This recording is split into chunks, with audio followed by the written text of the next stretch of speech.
So let's talk about first about earnings and about companies and how it relates to them, because a lot of companies obviously have big energy costs. Yeah, so sure.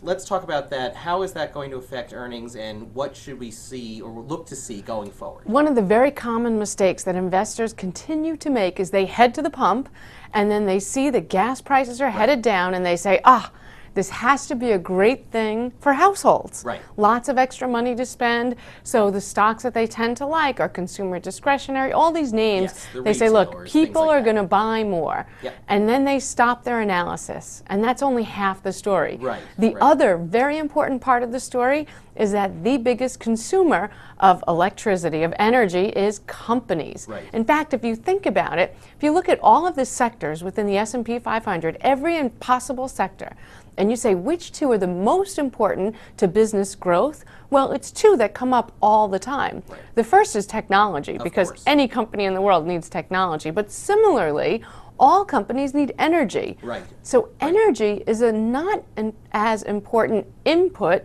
to things like healthcare and technology, but it's a hugely important input to industries like industrials, machinery. Think about all of the costs that are getting taken out of the system because energy prices are so low. Hence, the impact is going to be very strong on corporate earnings because the major input is no longer people, it's energy. Right. And with energy coming down, these companies' earnings are about to go up through the roof. All right, here's the other side of that, though, and here's where we get into the bad part, or the thing we're worried about. The dollar is also strengthening. It sure is, right? A lot of these companies, they have a benefit from energy that you're talking about, but then they sell their goods overseas. Very fair point. Overseas, these companies are seeing the currencies that are there.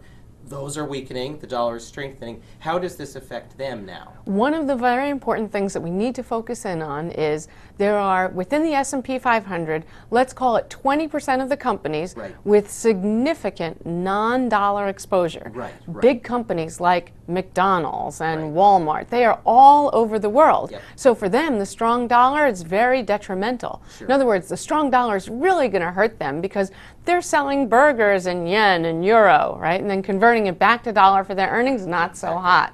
Conversely, if we look at the manufacturing sector, that's a space that tends to be dominated in the U.S. It's a much bigger impact. So energy takes up a bigger component of the S&P 500 than the U.S. dollar. So you know what's happening? The U.S. earnings picture for the S&P 500 has been brought down because of the dollar. It has yet to improve because of the lower energy sector.